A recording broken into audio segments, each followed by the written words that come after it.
So I'm in dramatic play. See, it's still the same and it will be there when you guys come back from this break. It will still look the same. And I want to read you the next story. It is The Berenstain Bears' Trouble with Pets by Stan and Jan Berenstain. And we're talking about pets this week. "Goodbye, little bird," said Sister Bear. "Fly away and be happy." On her finger was the sparrow that the bear family had taken in because it had an injured leg. Papa Bear had made a splint for it out of a toothpick and strips of tape. Brother and sister had named it Tweety and had taken care of it for about a week. But now it was time to remove the splint and let the bird go back to nature where it belonged.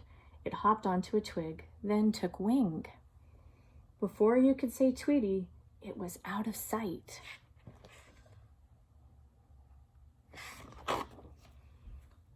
"I'm gonna miss our little bird," said Sister sadly. "Tweety was such a nice little pet." "Tweety wasn't a pet, dear," said Mama Bear. "Not a real pet anyway. It was an injured bird that we helped get well so it could go back to the forest." "Why don't we get a real pet, Mama?" asked Sister. "Other cubs have pets," said Brother. "Why can't we? Cousin Freddie has a dog. Lizzie Bruin has a cat. Too Tall Grizzly has a snake." "Well," said Mama, as they climbed the front steps of the treehouse, "I suppose it's something to think about." "Gee, Mama," said Brother, "what's there to think about?" "There's quite a lot to think about," she said. "A pet is a big responsibility. A pet has to be fed, cared for, kept clean. What do you think, Papa?" "I think a dog would be nice," said Papa. "But a dog is an especially big responsibility," protested Mama. "A dog needs shots, it needs to be trained and walked, and there are dog laws." "A big dog," said Papa, "about so high that can go fetch and play frisbee." "We'll take care of it, Mama," cried the cubs. "We promise, we promise." "Remember now," said Mama as they piled into the car, "we're going to the pet shop just to look. Choosing a pet, especially a dog, is serious business." "Speaking of dogs," said Papa, pointing to a sign as they drove by Farmer Ben's place. "Puppies available? See Farmer Ben," said Brother, reading the sign aloud. "How about that? Ben's dog Bess must have had puppies." "May we look at them, Mama?" cried Sister. "Oh, please, Mama, please."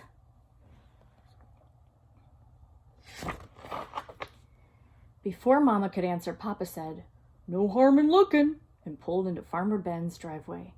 Ben's dog, Bess, had indeed had pups, 5 of the cutest, roly-poliest little balls of fur you've ever seen. Farmer Ben picked one up and put it in Sister's arms. "What beautiful brown eyes," she said. "May we have this one, Mama? May we, please?" "Most pups have brown eyes," said Ben, "but I do think that one is the pick of the litter. It's yours if you like, a gift from Bess and me." Oops, my book is falling apart.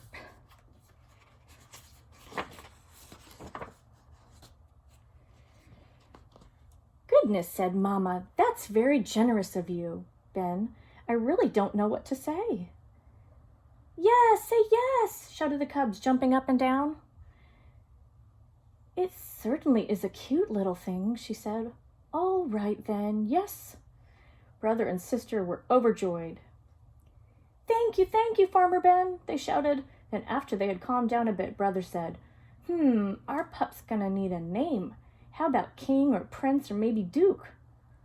Farmer Ben, who was an expert in such matters, took a quick look under the pup's tail and said, "The only trouble with those names, Brother Bear, is that this pup is a girl."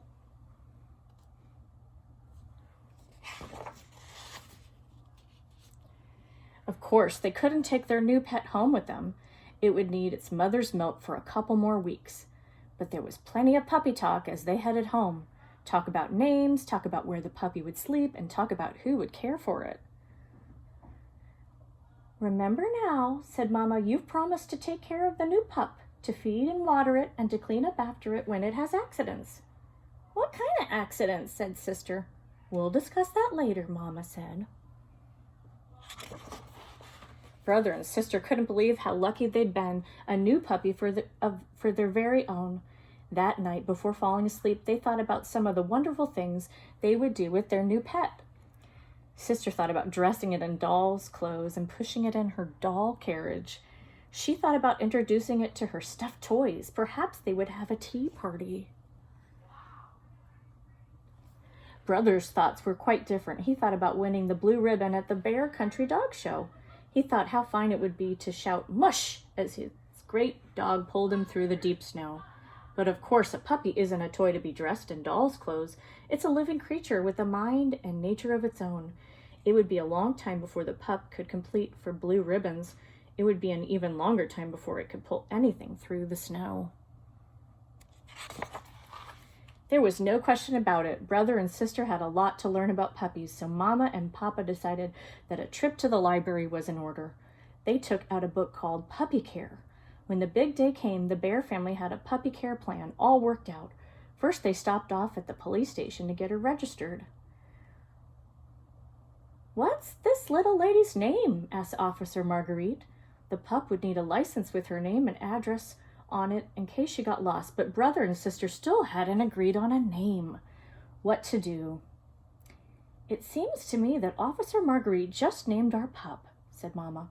"Little Lady sounds like an excellent name to me." So the puppy left the police station with a name as well as a license. Next, a quick stop at the pet shop for puppy harness and leash, then a very important stop at the vet's for a checkup and shots. Little Lady didn't like the shots one bit. Brother and sister knew just how she felt. They even sort of knew how parents must feel when their cubs have to get shots. Let's show you that picture of them getting shots.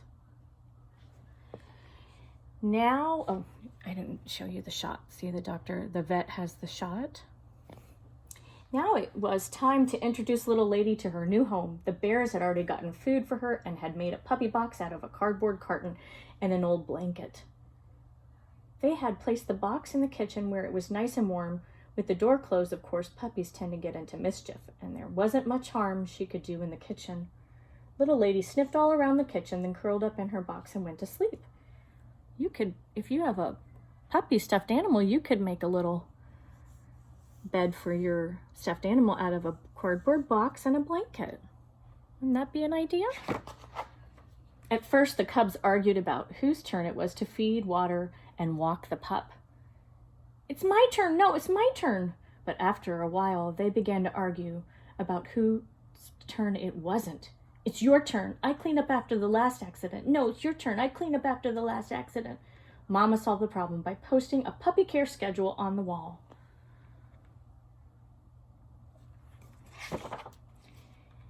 Not that the puppy was all work and no fun. Little Lady was indeed a lot of fun. In fact, it was so much fun watching her that the Bear family didn't watch much television anymore. She chased her tail.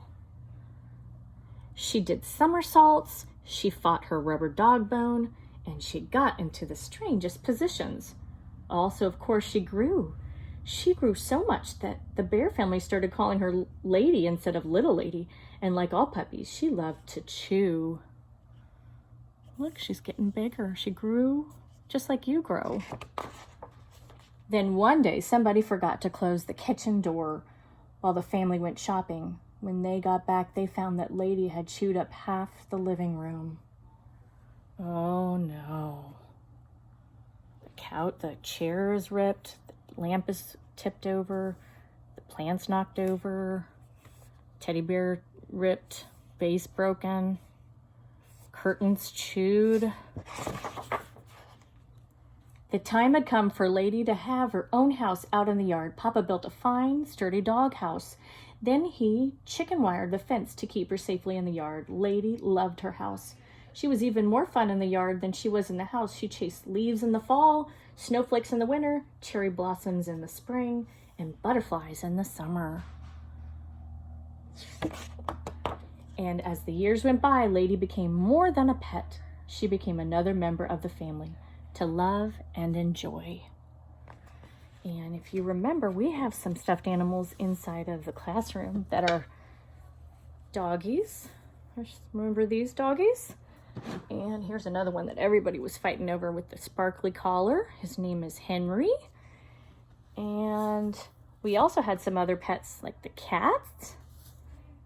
Here's another dog. Remember this one? And everybody loved the dog bed, remember? And here is another pet, a piggy. Oh, and here's this fluffy doggy. Remember that one? And here's a bunny. A hedgehog. Frog. All right. We'll stop right there.